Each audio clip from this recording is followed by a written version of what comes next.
Viewers, welcome back to my channel. இன்னைக்கு நம்ம என்ன பார்க்க போகிறோம்னா சோலோ டேட். ஃபர்ஸ்ட் என்னோட சோலோ டேட்டு. பட் நான் எங்கே போகணும்னு நினச்சேன், ஆனால் எங்கே போயிருக்கேன்றதை நான் அவங்ககிட்ட ஷேர் பண்ணிக்கணும்னு நினைக்கிறேன். ஃபர்ஸ்ட் டைம் நான் சோலோ டேட் போகிறேன். இது வரைக்கும் நான் தனியாக போனதில்லை சோலோ டேட் போயிட்டு. ஸோ நான் டைம் ஸ்பெண்ட் பண்ணி எனக்குன்னு ஸ்பெண்ட் பண்ணி போகிறேன். இனிமேட்டு மந்த்லி ஒன்ஸ் இந்த மாதிரியான வீடியோஸ் நான் அப்லோட் பண்ணுவேன். நான் எங்கெல்லாம் போகிறேன் first solo date. So start பண்ணலாம் வாங்க. கலைஞர்னு சொன்னாலே நமக்கு அந்த ஒரு டைலாக் தான் ஞாபகம் வரும்னு நினைக்கிறேன். யாருக்கெல்லாம் இந்த டைலாக் பிடிக்கும் கமெண்ட்டில் சொல்லுங்கள்.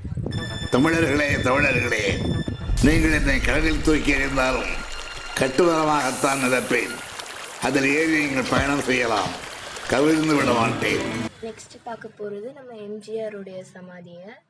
அந்த இதுவை பாருங்களேன். ஒரு தவறு செய்தால் அதை தெரிந்து செய்தால் தேவன் நின்றாலும் விட மாட்டேன். நல்லா இருக்குல்ல இது? எம்ஜிஆர் அவரை பற்றியே கொஞ்சம் பேசியிருக்கிற ஒரு கிளிப்ஸ் நான் எடுத்து போட்டிருக்கேன்.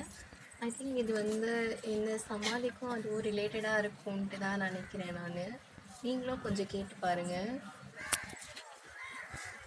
ஒரு மனிதன் உயிரோடு இருக்கும் பொழுது அவனுக்கு எத்தனை மன்றங்கள் பாராட்டுவதில் கிடைப்பது என்பது பெரிதல்ல.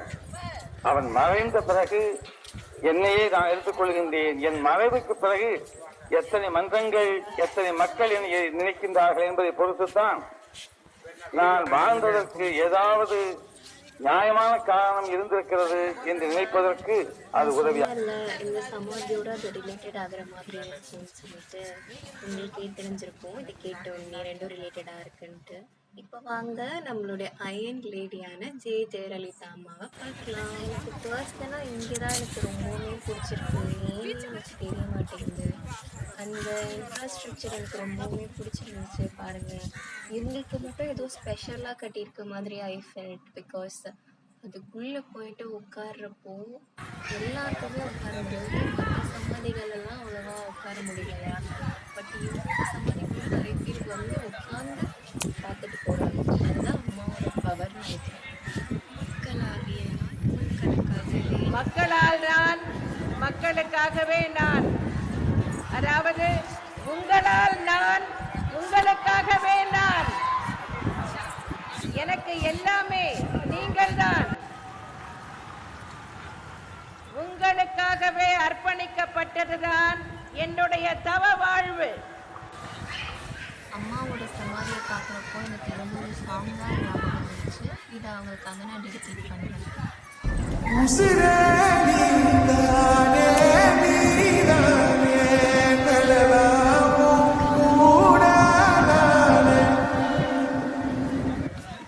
இதுக்கப்புறம் எவ்வளோ பேர் ஆட்சிக்கு வந்தாலும் இவங்கள மாதிரி இருப்பாங்களான்றது நமக்கு கண்டிப்பாக தெரியாது. அதனால் எப்போவுமே நம்ம இவங்களுக்காக ஒரு தனி ஸ்பெஷலாக நம்ம மனசில் கொடுத்து வச்சுருக்கோம்.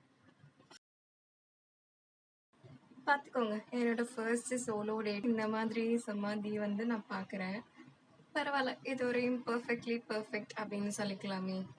என்ன உங்களுக்கு இதில் எந்த தலைவர் ரொம்ப பிடிக்கும்ன்ட்டு நீங்கள் கமெண்ட்டில் சொல்லுங்கள், நானும் தெரிஞ்சுக்கிறேன்.